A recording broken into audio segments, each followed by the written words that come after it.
you're not following up, get the out. Don't do sales. Let's say the person didn't buy. How do you go about following up? I like to just send people and those very politically incorrect. How do you determine if it's an actual logistical money, meaning that they actually want to do it, but they genuinely don't have the money, versus maybe it's a bit of a smoke screen? I mean, basically from there, I want to offer. No, fuck that. Don't do that, bro. That will get us canceled, bro.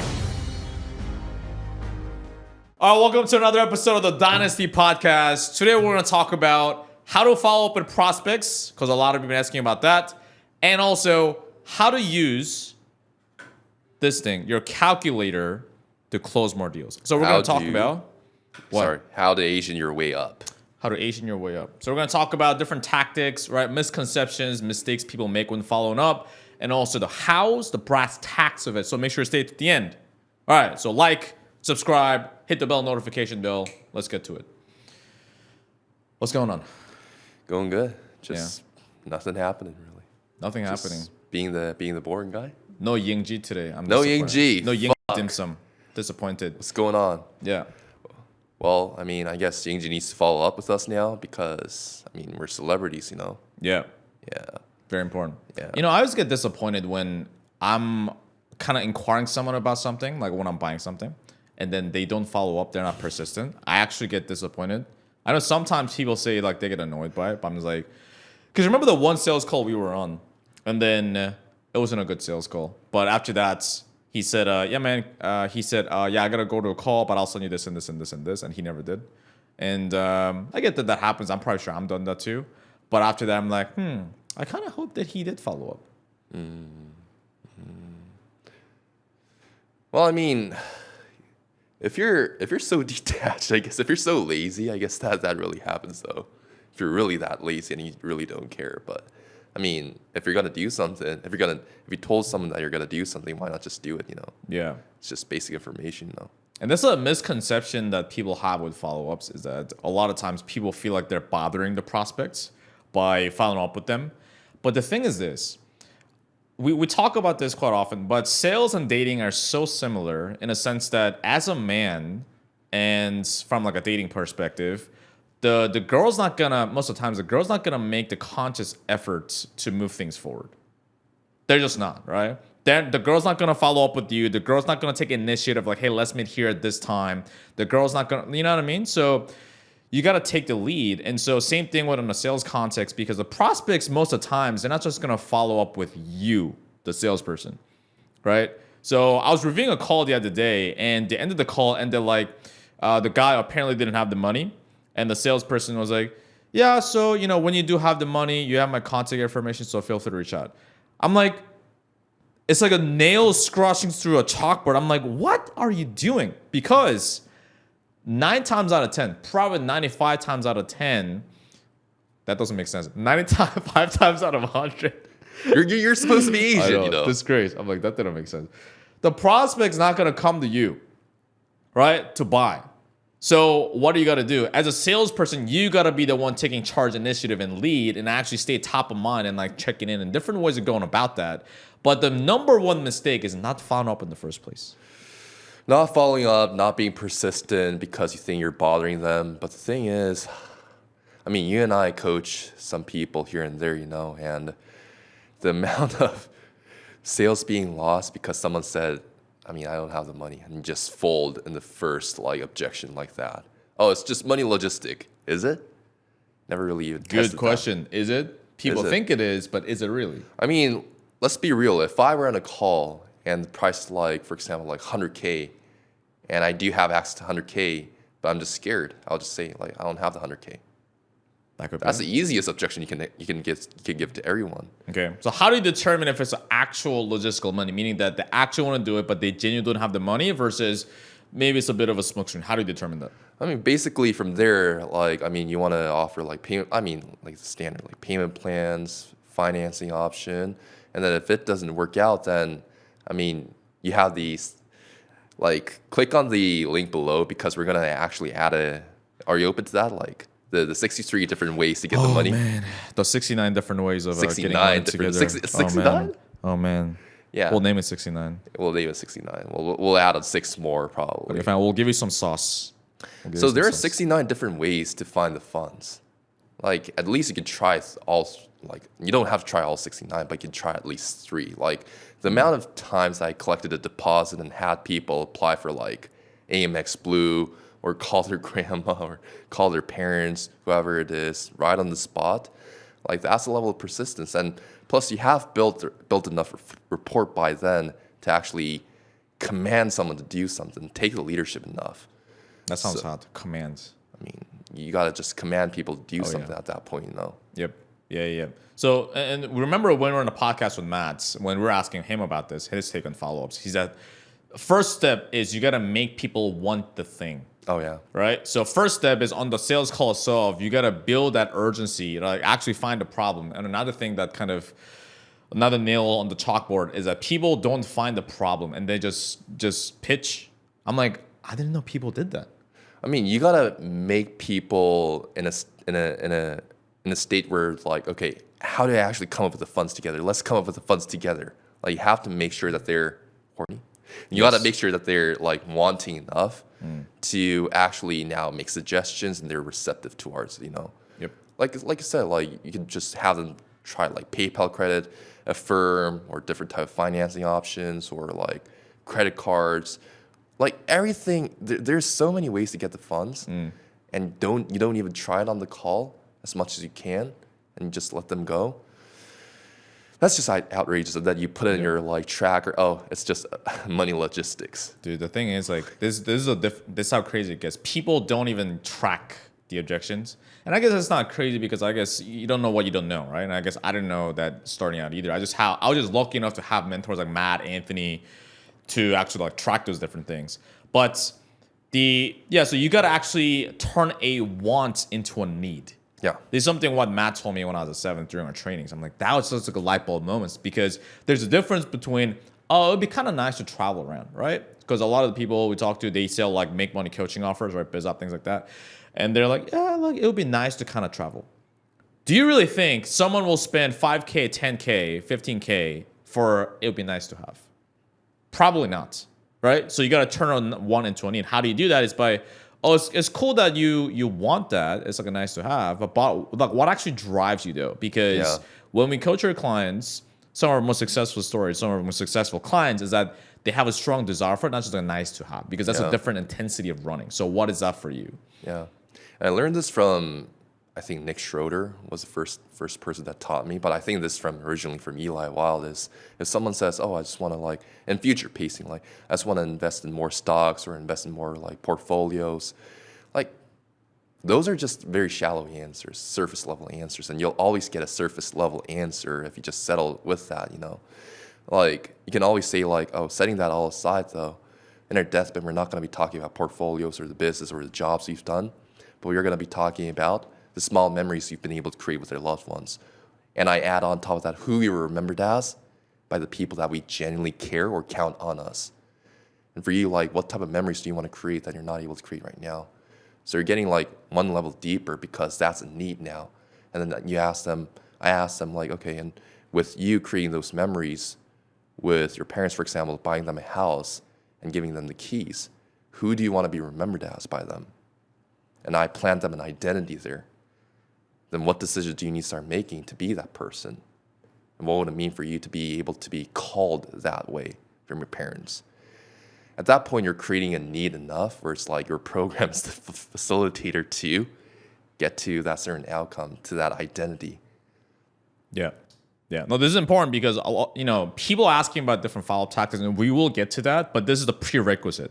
Because if the prospect doesn't really strongly desire the thing, the outcomes they want, then they're just not going to be resourceful and do the follow process, right? Yeah. So, which is a good segue into how you do that is you use a calculator to actually bring, it's interesting because you're using calculator, which is like number driven, but you're getting that to elicit certain emotions to people to have that strong desire. So walk us through the process. Well, it's like, for example, if someone wants to spend more time with their family, if that's something that they're looking for and that's their destination that they want to get into, then I usually ask, okay, So currently, right now, like how often do you see your parents right now? Since you want to see more of We're them. gonna actually quickly role play real quick. Yeah. Just like how often do you see your parents right now? Like let's say like during the last 12 months. 12 months. I don't know. I mean, maybe like once a week. So 48. Once a week? Okay. And for you, like how many days would that be in the last 12 months then? 48 days. 48 days. Okay, why not just go see more of your parents then, really? I could, but we live in a different state, so I try to go down there, but obviously, like flights. What do you mean try? Book a flight and go see them, but like flights and also like I work my job, so it's I'm working a bit.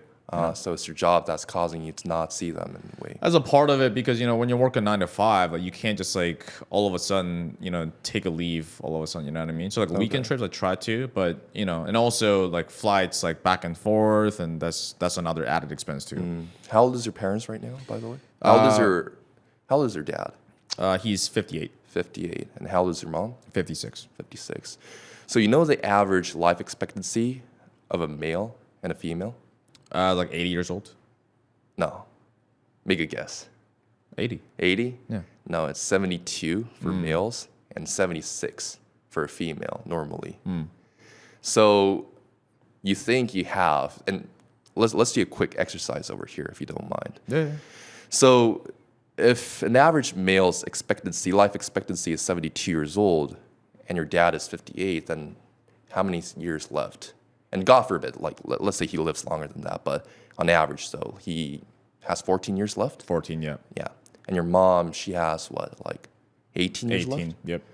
So you might think, so people think that they have years left with their family, but during the last 12 months, you've seen them like 48 days. So let's pull up the calculator here, and then that's where I show up the calculator now. So let me pull up the calculator. Okay, so you got 14 years left with your dad on average, right? Times 48. 672 days is how many days you've actually got left with your dad if you keep on going this rate. Just simple math. Now, 672 days divided to 365, which is a year, right? Yep. You got 1.8 years technically left with your dad. How do you feel about this number? Not enough. Why do you say it's not enough? I mean, that's short, man. 1.8 years, less than 2 years. Do you want to change that? Yeah. Yeah. What kind of reactions do you typically get? Like, what do you see in the prospect's face? How they react when you go through the process? So they don't do the KBF actually. Like Probably this. not. They're like, Yeah. they're like, oh shit. Like they don't even talk. They're like, this was a very monotone conversation, but usually in the call, it's like, oh shit, I didn't even think that way. It's like if you're seeing for example, if you're seeing your family like twice a year, and you see them 2 days each day, then, I mean, if you calculate the life expectancy of a human being, you've only got what, like 48 days left there with your family. Like the way how I use calculators also sometimes is I want to spend more time with the kids. Okay, well, how many hours technically do you spend time with your kids per day? Well, maybe like 1 hour a day. And then I calculate every single thing now. Okay, 1 hour is what, 365 hours per year. Let's say you spend every single day with them per year, right? 365 hours times what? Minus your minus your current age with your life expectancy. Now that's how many days you got left. Divided 24. That's how many days you got left with your kids. How do you feel about that? Do you want to change that? Why now, though? Fire. Yeah, you gotta slow it down and keep it calm. But for the role play sake, just made it super simple. But that's how I usually do it. And usually at this point, when done correctly, it was always 100% close rate with this method. Like whatever I sell them to now, I don't even do the pitch like properly at that point. Like, okay, well, let's do this then. This is the solution. They just buy at that point. Yeah, I can see why, especially when you slow it down and you let it sink in and you give them time to sink in. They're gonna be like, oh shit, I never thought of that. Because people don't. Like, we just don't think about those things because we're just going about our day-to-day life. But when you like break it down like that, they're gonna be like, oh shit. Yeah. So which adds urgency in their mind. This works really well with people that live separately. Like someone lives in Portugal, and someone lives in like, and their parents live in like somewhere like, I don't know, in like a really like tough country like, I don't know, like right now Iran or Russia. It works really well also. Like, how soon do you want to bring them over also? And how many days do you want to actually spend time with them also? So those all add up to now being like, okay, that's urgency really, because I'm losing time with them. And Marco, when he coached me one-on-one, he said, the pain is in the numbers. What did he mean by that? Like, I mean, if you actually show the numbers now like this, it becomes real. Like, for example, like, okay, well, how many days do you want to spend more time with the family? Oh, 14 days. But actually me showing you now how many days you got left with a simple calculator, it's different now. Yeah. Like, for example, you use a calculator differently, like because you were selling like salespeople also. Yeah, I have different ways of doing it. But so for you, you do it in feature pacing. I do that too. But I do more up top and when you're finding the problem, right? So for example, this is more salespeople specific example, but it applies in different offers too. So you can just like, whoever's listening to this, they can kind of think like, how can I apply that? So I'll be like, okay, cool, man. So, and then you find out, let's say, hey, I'm losing the most money to like this, which will be like a think about objection. Okay, so how many sales a week would you say you're losing from think about objections, right? And if they say they don't know, I just slap them. It's like, you don't know your own numbers? That's trouble. They'd be like, yeah, you're right, I should be tracking. Okay, but if you had to ballpark, so that seeds doubts. And I'd be like, okay, but if you had to ballpark, okay, how many would you say you're losing out on each week? They're like, 4. Okay, I mean, that's not bad. And how much commission do you make per sale on average? They'll be like $500. Okay, do you have a calculator with you? So I know exactly where my phone is, but I'll pretend I'm lost. What that does is that it engages them, and they go look for their calculator. They'll be like, yes. Yeah, because I know I'm Asian, but I'm fucking terrible at math. I'm fucking good at math, but I just say that. So, okay, so $500 per sale, times that by 4, times it by 4 weeks in a month. So you're losing out on $8K a month. That's not bad. I downplay it, because in their mind, $8K is still a lot. It's not bad. What is that per year? Times up by 12 months. I purposely do it slow. $96K a year. Just from that. Shish kebab. That's like a property, basically. You want to change that? Yes. So that's one way of doing it. Now, how can we apply that to other offers? Because that's such a specific offer, right? Right. So let's say if you're doing like trading, for example, trading or investing, what people do is like people lose money from trading or investing, right? So they'll be like, I've blown accounts. Okay, like how much did you lose? I lost this much. Okay, how often does that happen? 3 times a month. Okay, so you blow 4K, and then it happens 4 times in a month. So it's 12K you lost in a month? He's like, yes. Okay, so in a 1 year, what would that be? Times up by 12 months. And if someone's not Asian, they can be like, I should have paid attention in math class. So that gets the prospect kind of laughing a little bit. Losing like 144K a year. They're like, oh, I never thought about that. Well, there we go. You want to change that? They'd be like, yes. So that's kind of how you go about it. So if someone's selling like a make money offer kind of thing, they can be like, okay, like like, there we go. Yeah. Or if it's like a lead gen, for example, right? If they're selling like leads, how to grow like a business, so on and so forth, they can be like, okay, so by not having the effective strategy, how many leads a month do you feel like you're losing out on? This many. Okay, what's your price point? This much. Okay, what's the close rate? This much. And you calculate that. Okay, so you're losing out on this much by not having the quality leads. Yeah. Yeah. They're like, yes. And that's how I used to sell for like direct non-ROI offers. Like, I guess it is an ROI offer in terms of branding or PR, because branding and PR, it takes time, but it directly affects not the lead gen, but the closing ratio slowly as times. Like you can still get the same 10 leads, but with PR and branding, you get like 4 more sales, 5 more sales out of that, because now you have a personal brand, So that's how I used to do also. It's like, this is not a lead gen tool, by the way. This is a closing tool.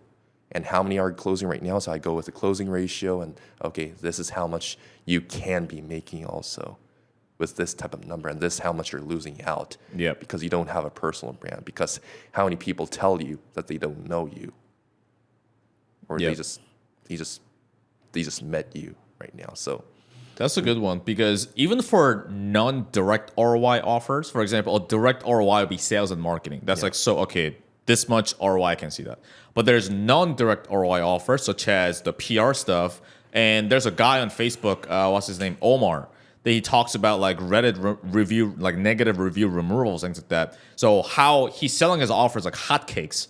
And how he's doing that is by, okay, so whenever prospects go to your Reddit website, they see a negative review. How many sales calls, how many deals are you losing out on, right? So you're losing out on this much. So your offer price point is this. So you pay me this much, which is a fraction of that. Would that be a completely crazy idea? So he's framing it like that, right? And so another example is, I saw Jeremy training some medical sales rep and on an inner circle, and how it's everywhere. Yeah. And how he was doing that was, I'm trying to think of an example. Basically the person was selling like a software that saves the doctors like time because it automates their note taking or whatever. And so how Jeremy was helping them kind of close that and sell that is like, okay, so have them calculate, okay, so how many hours a week are you unnecessarily spending because you're like manually doing this task? Oh yeah. And the That's a doctor will good be one. like, I don't know, like 10 hours a week, 15 hours a week.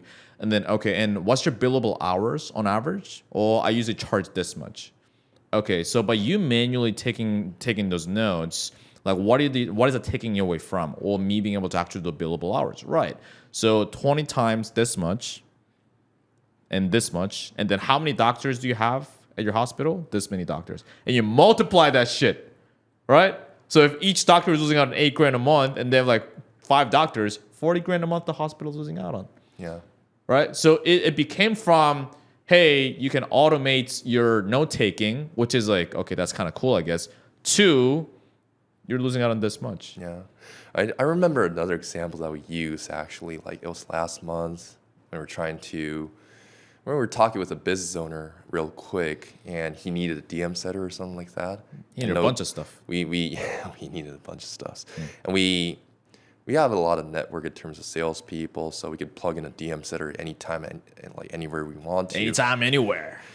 But I mean, he was always with his phone, basically. Oh, yeah. That was his problem. So Yeah. we asked him, like, how many hours are you spending? And how's that impacting your time with your family or with your bottom line? We got a number, and just like when we were pitching it, actually, we used that exact number.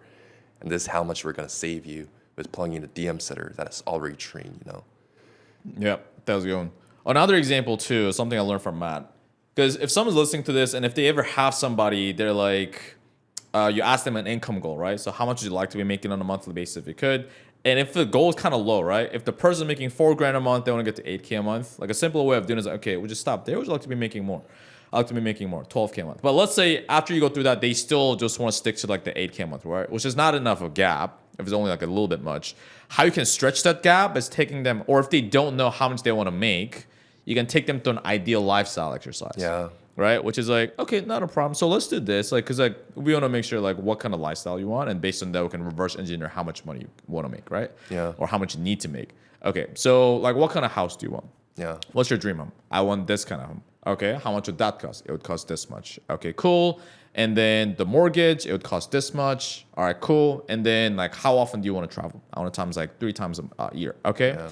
First class, you go with coach. I want the business class. Okay, perfect. And like your food, this much. Okay, cool. And so based on, and he had to write this down. So based on this, it would cost you, let's see, $200K a year to have the lifestyle exercise, to have that ideal life, and that's before tax. And the person is going like, shit. What's taxes, by the way? We're in Dubai. Yeah, we don't know that. Yeah, but yeah, like that's before tax. Yeah. They're like, oh shit. Yeah. What's your tax rate? It's this much.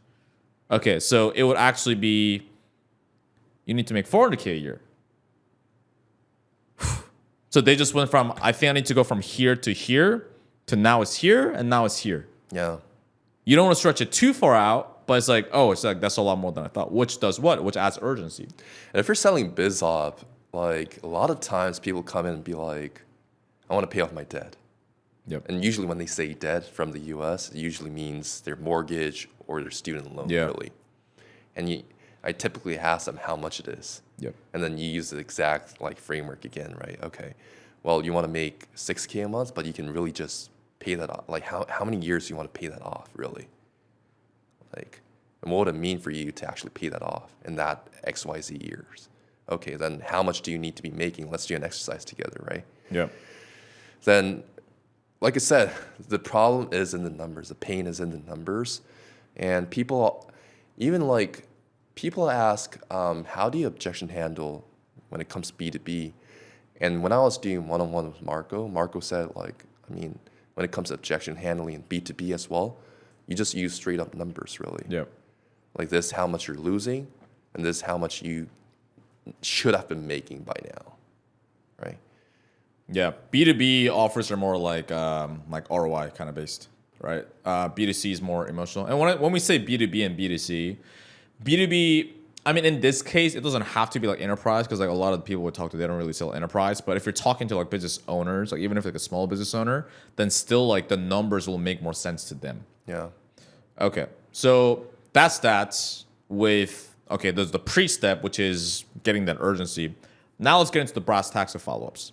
Okay, so what's your follow-up strategy? Let's say the person didn't buy. How do you go about following up? I mean, just simple. I like to, because I sell biz op and I set the tone as very like humorous. I'm a pretty funny individual, by the way, in the call. Okay. Well, I like to think I'm very funny in the call, by the way. So I set the tone as very like light, like going, like, but also at the same time, I have a very strong coaching frame also. And people actually think I'm the coach. Yeah. Like, are you coaching me one-on-one? I'm sorry. I'm the sales guy. Paul will take care of it. Yeah.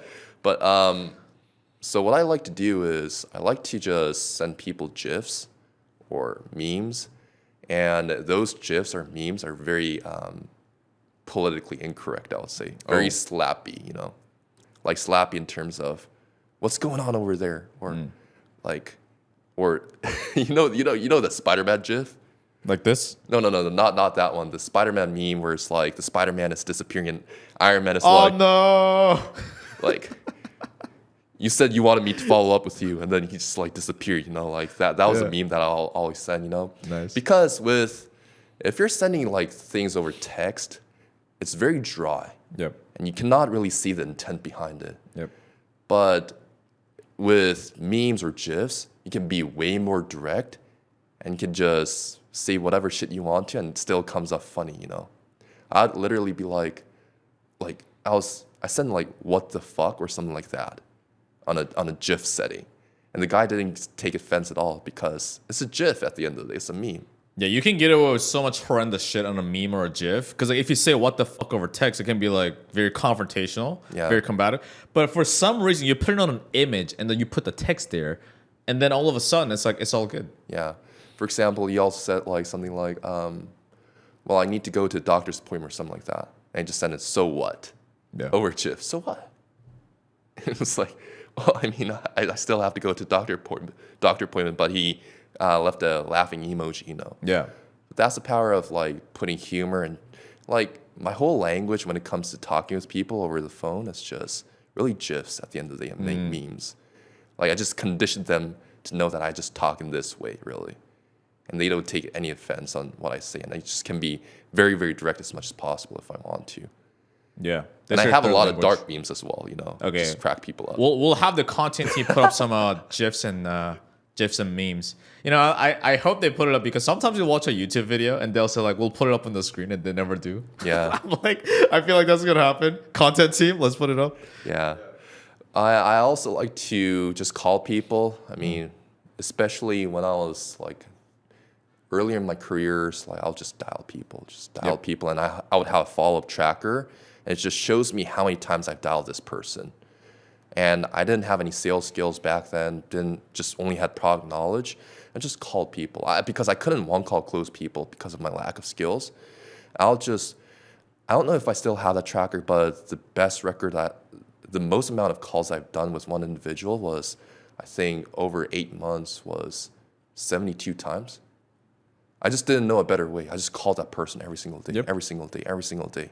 He never bought, by the way, but I was just calling him on WhatsApp every single day, though. Yeah.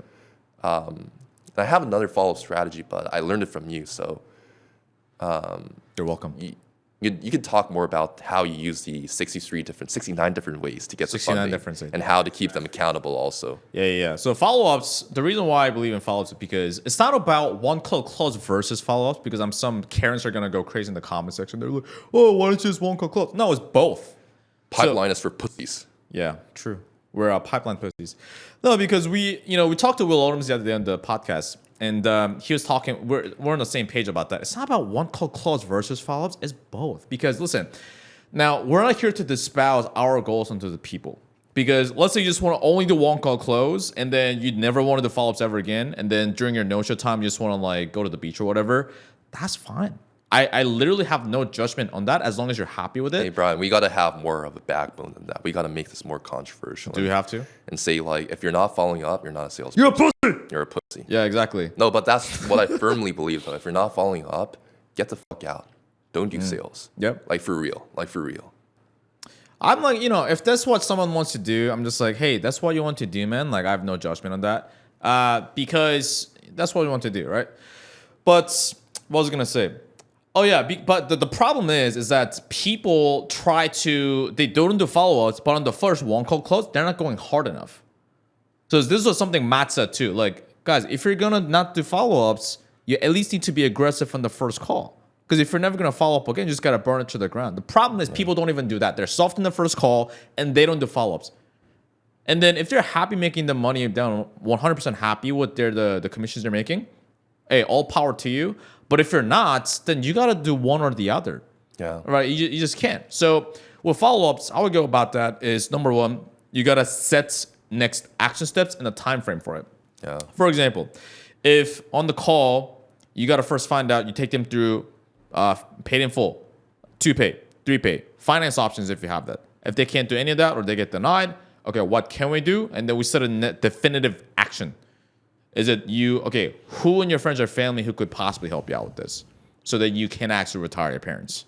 I don't know. If you really thought about it, maybe my sister, but I'm not sure if I want to call her. Okay, what would you rather choose? You keeping your ego, keep struggling with paycheck to paycheck, or you putting your ego to the side for 2 minutes and then actually having a possibility of you being able to make this happen? So, yeah, you're right. Okay, cool. So when will you call your sister? Is she around right now? I've done that. And so another thing too, what grinds our gears is that people after the first 5 minutes, the prospect says like, yeah, I don't have much money. And they just fucking disqualify them. I'm like, dude, what are you doing? Because I've sold people from India so many times, right? I'm pretty sure I'm Indian killer. I'm pretty sure Indian killer. I'm pretty sure I'm number 1 on leaderboard at 7th level for selling the most amount of leads from India. Stay away from this man. Yeah, exactly. Yeah, you're welcome, everyone. So, and then, so what do we do? Like at the end of the call, we take them to the process, and then there's multiple times where like who can you call? Sister, are they around right now? So you want to set the earliest time frame of them being able to take that action. Yeah. Right. So is your sister around right now? They'll be like, yes, she is. Okay, go talk to her right now. Right. And then ideally you bring them both into the room. Right. And so you do that. You sell her too. Okay. And if she's not around, okay, could you leave her? Can you call her right now while on Zoom? Mute yourself, just call yourself, right? Or whatever. So they called them, they don't answer, leave them a text. When is she coming home? When will we talk to them? Set the time frame. Okay, after that, I'm gonna call you tomorrow at X, like 3 p.m. after you have a call with them, right? And then boom, boom, boom, you keep going. Could they work Uber or extra job on the weekends? Right? Could they get a business loan? Could they sell things around their house? Could they sell a car? Could they sell a vehicle? Could they sell a spare laptops? Like, we live in 2024. There's no shortage of ways that someone cannot get the money, at least short term. So I say that exact thing to the prospects, right? And if they still don't know, I send them an email. It's called, originally I think it's called 52 Ways of Miracling Money. But for different offers, you can customize it. Because when I was a 7th, when I was selling salespeople, another way I could get people to get the money together is them asking the company. Now, the problem is that if a salesperson has the money, but they want the company to pay for it, then I'll just like have them pay for it right then and there. Yeah. But if they want to do it, but they genuinely can't, then I have them ask their company to borrow the money, and I've sold a lot of people that too. For other offers, you just gotta be like, okay, like what can you do? All right, because you ask your company, friends, family, you take them through the whole process. And Amex Blue, that's another one. Look up Amex Blue, and then it's what it is a 15 months interest-free credit card option. And so for the time of the recording, that's still available. So they can apply it right then and there. They get approved right then and there or denied. And so they'll either get the virtual card number that they can use if they get approved to use it. If not, at times they have to physically send it, right? Which sends it to another topic, which is between them and getting the money together. If it's taking like a few days, like 3 to 5 days or even 7 days, what do you do in between then and when they get the money together? You can't just leave out in the cold as like, hey, good luck, send me a text. Or you can't just like wait until the 5th day or the 7th day and leave them out in the cold. Because what that does, what's going to happen? They're going to get cold feet. Yeah. Yeah. And there's another option called PayPal credit also. Yep. Right. I mean, but this reminds me of conversations that I had with one of my clients also, is that he told me that he would collect deposits and then people just ghost him right after. And I told him it's a symptom of lack of accountability. It's a symptom of you not setting the tone on what's going to happen next also, like not sending the right homework, not commanding the prospect to do X, Y, Z to get him started at least. Because even if you don't have the money and you don't have the money to do the program, there are certain things that you can do to move the needle forward and can directly impact how fast you would get the results. So I would tell people, hey, like, I mean, at that point, it's like you just have to command people. If you don't do this, it just means that you're giving up. And the moment you give up, I'm giving up on you. But the good news is if you don't give up, I'm not giving up on you. So hold my hand because I'm going to take you to where you need to go. But you need to follow me through every step of the way now. Let's say like we exhaust all options and I'm taking him to like the last option, like having him to apply for Uber Eats on the call with me, that type of, and I collected a deposit. What I will do is I'll just send them homework and be like, okay, like a relevant testimonial, and I'll send them like a good like webinar or like having them start with like a good framework, if it's a Shopify store or whatever, like, or like, I don't know, like Airbnb, whatever. Like I'll send them XYZ training for beginners and have them say, hey, I know you haven't gotten to the program. I apologize for not being able to have you get started, but this is my level of accountability. You need to make sure that you need to watch this before our next call. I'm going to text you 3 hours from now to make sure that you've actually watched. And my VA would text them like 3 hours later. But that way I'm not having them go cold feet and showing them that I respect them enough to keep them accountable also. And if they don't watch it, I'm like, or if they ghost it, I'm like, send them a GIF again, right? What the fuck? What the fuck? What's happening? Ah. Like, or are you there? Or something like that, you know? But that's how I make sure people don't go cold feet after I collect the deposit. What about you? Yeah, so you want to, depending on what the time frame is, let's say it's like 3 to 5 days out, that you want to do like the first 3 to 5 days, you want to do daily check-ins. It can be like 5 minutes or going to get a quick text. Oh, right. It's got to be something. Yeah, and how you taught me also. You taught me one strategy, and I don't want to take credit of this because it's you who taught me, was like how to leverage the 69 different ways to get the funding and how to keep someone accountable every single week with a 10-minute call. Like you can share that also. Yeah. I think I learned that from either our first company that we sold at, and also I believe. No, actually, you told me that you learned it from Matt because. Oh, maybe. I don't know. There was a time where Matt closed 93%, as you said, right? 94. 94 or for something 6 like that. months. Oh, apologize. It's 94. Terrible. Not 93. Terrible. Anyways, he sold 94, but people think it's a one-call close. But you said like it's actually a 50% one-call close, and the rest was collected through like a 3 months time frame of follow-ups. He closed 50% on the first call and 44% from the follow-ups. Right. So what happened with the 44% was the strategy that you used, that you taught me, which was keeping people accountable every single week in terms of finding the funds. How do you do that? You know? Yeah, so you got to set definitive action steps, and you got to hold them accountable. And if they don't, you slap them. And so something I learned from Matt is so you want to set definitive action, right? What will you do? Okay, cool. Because as long as you're committed to doing this, I'm committed to helping you do this.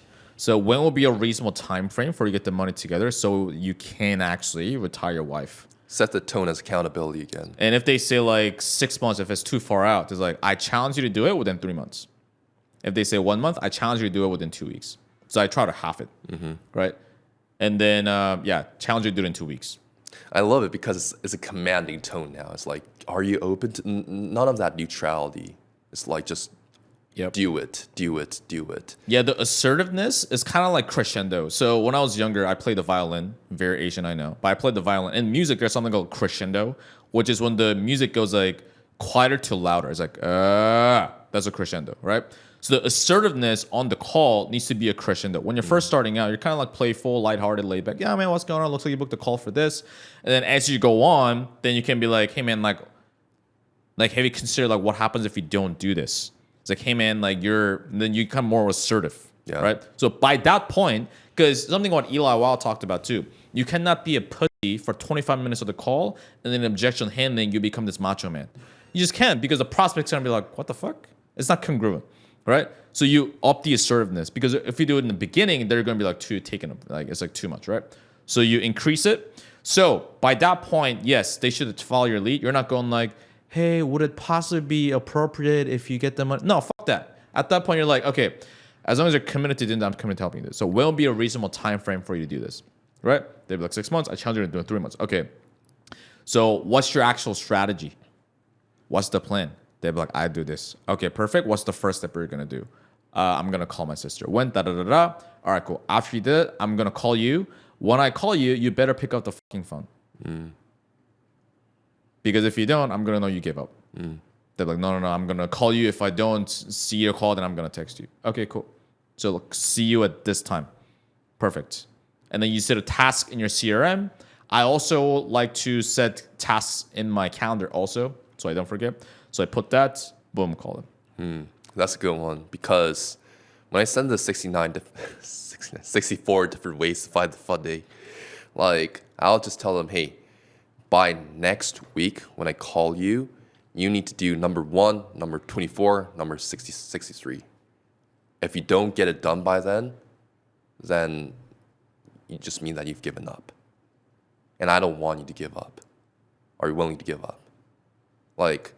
And this is just a side topic, but what I've seen with a lot of sales reps is that they don't look at the prospects. What do you mean? Like, when they're challenging someone on a call, or like that's the most amount of conviction you need when you're challenging someone, because you're coming from a place of care. Like you're coming from a place of, you can do more. Why are you settling down for this? But what I've seen is that salespeople, they look at somewhere else because it's uncomfortable. Your prospect is right over here. Like stare at them. Like talk to them. Like open your eyes. For Asians, especially. Is that what Americans do? Don't do that, bro. That was so fucking ugly. That will get us canceled, bro. No, don't do that. But look at your. I'm talking about something serious, you know. Okay. Go. I'm listening. No, but like you gotta make sure that you're showing assertiveness through your eyes. It's so true. Like, and this is why I love Zoom, is that you can see people's eyes, you know. And your eyes should actually look at the prospect really when you're challenging someone. And you gotta deliver the message because, like, easier said than done, right? We know that it's just 20%, 4% of words, and 96% is like body language or whatever it is. But it's so true. Like, I mean, you can deliver so much messages with your eyes, you know. I tell, like, one of the things that I've told my students many times is look at your prospect. He's over there. Why are you staring at somewhere else, you know? Why do you think they do that? Looking around. I really don't know. And I was thinking, like, did I ever do that? I was like looking to my previous call recordings, like the early ones. And it's like, if you're uncomfortable with a certain situation, you want to avoid it. And for example, if you're not confident, or if you're not, I don't know. I really don't know. If you're just not confident, I guess that's a symptom, right? Yep. Like virgin vibes, like. I What's your definitely free think thought? is a symptom of lack of confidence and also self-judgment fatigue. So, because I had that when I was first, obviously in sales on Zoom calls, and also when I was in a social setting when you're going to talking to a girl or like a complete stranger, I used to have that. So it's something I had to consciously develop because when you're kind of doing this thing, for a lot of people that we talk to, there's different types of skills, right? One is like being a total dick, like completely delusional, narcissistic, and the other end of the spectrum is like so insecure and unconfident. Most of the people we talk to, they're more here, right, on the unconfident side. And because of that, probably because of their upbringing, because of social narratives, or whatever it may be, right? So they're kind of too nice, and it shows in their tone, it shows in their body language, it shows in the way they're not challenging prospects and letting them get away with vague answers that are not going to help the prospects. Yeah. We see that often. And so because of that, I think that's where it's coming from, that they feel awkward or unconfident. And something Matt told me is that as a salesperson, you cannot have the awkward gene. Yeah. You're Yeah. not allowed to feel flustered. You're not allowed to feel awkward. That's so true because, again, back to me challenging someone and just looking at their face straight up, looking at their eyes. Like, there are some times where the prospect doesn't give that back. They're like they're like feeling uncomfortable because now, it's a real conversation now that they've never had in their lives. They look at somewhere else. I just command them, hey, I'm over here. I'm over here. My eyes are over here. Like as a joke, my eyes are over here. But I mean, I think if someone's so uncomfortable with real conversation, I think that's a symptom really because they've never done it before. But that's a conversation that is needed at one point in your life, like the calculator conversation. I'm not comfortable doing that also in a way. But guess what? That's reality though. You want to change it or not? Then you got to look at me. I got to look at you also. Because we got to make sure that we're on the same page, that I can help you. Yeah, the sub communication is so fucking powerful, just so important. And so the word sub communication, I think it comes from the dating world because we all hear, oh, the words are a little bit like body language, but people don't actually understand how much it is, or like they're not able to execute because you just looking away like this, or your tone kind of sounds like this. Yeah, if you're doing that, what that does is in people's minds, subconsciously, meaning that they're not trying to like pick up on it, but they just can't help it, is that, oh, this person's not confident, and because of that gives them less certainty. And the reason why people don't buy to like an uncertain salesperson is because from an evolutionary standpoint, we were in caveman times. And so let's say the leader of the tribe or someone in the tribe's going like, I don't know if it should go this way or that way. Oh. Then people are gonna be like, dude, are we gonna get eaten by a fucking saber-toothed tiger or by a fucking mammoth, right? But if the leader's going like, yep, we go this way, this is what's gonna happen. Then people are like, okay, so that people want to be led, people want to follow. This is how it is. Yeah, because I think I saw a Facebook post. I'm a facilitator, not a leader. What does it mean? What does that even fucking mean, first of all? And second of all, it's like, if you are a leader, you are a leader on the call. It just shows up. Yep. Like, you cannot just help it, Like, be a fucking leader and just show that in your call, That's it, really. Like, I don't know, I'm not here to save someone's life. It's not about saving someone's life. It's just having a real conversation at the end of the day. Just doing your job. Yeah, doing your job, Like, I don't know why it has to be all politically correct and just be all this fancy, like, smart ass. But it's just not that. It's just, you're just having a direct conversation with someone at the end of the day and giving them the accountability that they've never had. If you're selling like really like high level stuff like 6-figure investments, 7-figure investments, you don't necessarily need to have the conversation. But guess what? The reality is, most of us, we sell programs. We sell like making more money or getting healthier, getting more fit type of programs. That's the reality. Then we got to treat this as MMA, like having the right stuff, communication, follow-up, objection handle, pre-handle, objection also. Like, we have to learn all of that at the end of the day. And I saw this Facebook post that training on tonality is so BS. That's what people said. How do you feel about that? I mean, it's still taken out of context, so I don't know what they mean by that. But I mean, okay, so just go and test it. Just have no tone on your sales calls and then actually have some different intended variations in your tone and like see what happens. It's just you just see the difference. I don't like that advice because there are people that are born with really, really good tonality. Yep. Like just they're the type of people that just, hey, carry more. Okay, I can carry more, and then it just literally gets delivered on Do you think that's born or this because of their upbringing? That's how they're cultivated. I think upbringing does play a level also, and Yeah. someone's personality as well. For example, we both needed to train on tonality Oh, yeah. because, like, I mean, we're both from Korea, and I mean, Korea is a very monotone society. Like, we don't do small talks, any of that bullshit. Yeah. No, we don't talk about the weather. We don't talk about how's your day going. It's just like if you're going to cashier, okay, pay, done. That's Yep. it. Or no one comes to your table when you're eating and be like, oh, can I fill up your? No one does that. It's a very closed society, so we don't kind of know how to talk. People say, oh, it's an honest conversation between two adults. So why not just do that? Well, the thing is, I wasn't born like that. Yeah. I wasn't brought up like that also. I don't know how to talk with people. And I'm an extreme introvert, even for Koreans as well. Like, I mean, this is all a trained persona at the end of the day. But I had to train, like, for example, like, I did care more. I did have more intent. But people still think I'm not confident in the call. People still think I'm not warm in the call. So guess what? I fucking needed to train. And it's the wrong advice to give people, hey, just care more, just do more inner work. Well, for you, it's easy because you never had the same problem as mine. Never had the same upbringing as mine. So shut the fuck up. Like, your advice is totally like invalid to me. I needed to train. And you're doing a disservice to a lot of people out there that have a lot of like you and I have students that have monotone like personality, like yeah. they're super monotone and they're like they do care more about their prospects, but they just don't know how to deliver it.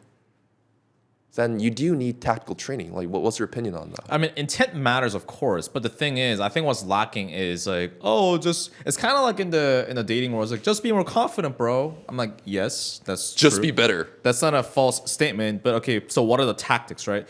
So you need both. You need the intent, but also the tactics, which is how you train tone. Is you got to over exaggerate your tonality. So in the beginning, what you want to have is a more curious, more laid back tonality. Right, you're still being assertive. So this is a mistake people make. So people try to be like neutral or curious, but what they sound is passive and timid. Yeah. So that's what a lot of people fall into. It's not that. It's a difference, right? So it's like you're still being assertive and confident. It's like, hey, it looks like you booked a call for this. Is that right? So you're still sounding curious, but you're still assertive, right? So you want to have that. And later towards the end, if you're talking about a problem, it's like, oh, what do you mean by that? Okay. If they say like I want to retire, I'm like, oh, that's awesome. Why do you want to do that? So like the tone, I don't fucking talk like that. I was breaking down a call with the team I'm training, and then I was kind of breaking down. It's like, oh, that's awesome that you want to donate to charity. Why do you want to do that? I don't talk like that. But it doesn't fucking matter because Just can't see you talking that way. I would slap your face so hard. I'm like, I'm never that expressive because like we're from Korea and like we don't do small talks. We're not expressive, and this is how it is. We're oftentimes timid, and like as a man, even our culture, like our older generation think like as a man, the more you talk, then you're not a man, right? Yeah. So things like that. And so from then you just have to, because the people we talk to, a lot of people are selling to US leads or people in the Western society. Those people are more expressive. They Oh, yeah. smile. How's Yeah. your day going? Right. Yeah. So like you just have to adapt to the people you're talking to. And Yeah. so, the tone is you have to over exaggerate. You have to force yourself to sound more curious. Like, oh, why do you want to do that? Yeah. Which can sound awkward and it can feel weird and almost fake. It's supposed to, because when you go to the gym, does that feel natural for the first time? No, it doesn't. Right. So I think we have to wrap it up. We said we're gonna talk about follow-ups. We were probably gonna talk about it for 10 minutes, unfortunately. Yeah. But we will probably cover that in another topic. Anything else you want to say? No, I mean, on top of what we just said, it's like, I mean, if you're a European or Asian, or even like just a non-American American, I don't know. Like, if you're not American, but you live in America, you do need to train on tonality, though, because it's not in our culture, we just talk very monotone, very boring. But I mean, it's accepted to our culture. But if you're selling to U.S. leads, U.S. people, then tonality does matter. And Yeah. it does need tactical training. It does need tactical training. 100%. So we'll probably cover follow-ups in another topic. Just as usual, we got sidetracked. Fuck it. I think deal with we've it. dealt quite a lot of topics in terms of follow-ups, though, in terms of like how we Yeah. keep people accountable, how we set the tone in the first call as well. Yep. Yeah, study gifs and memes. That's pretty much. I mean, that's pretty much it. Honestly, like a lot of people don't even do that. No. A lot of people don't even call their leads. I think that was good. I mean, hey ho, as Matt would say, you joined us, we didn't join you. Yeah. So if you enjoyed it, smash the like button. Okay, comment your biggest takeaways and share with other people. Subscribe to the channel, share on your social media. Okay, tag us. We'll shout you out, and also share with your sales homies. And then feel free to let us know what you like to cover, what you like us to cover in the next episode. So this is the Dynasty Podcast. We'll talk to you soon. Peace.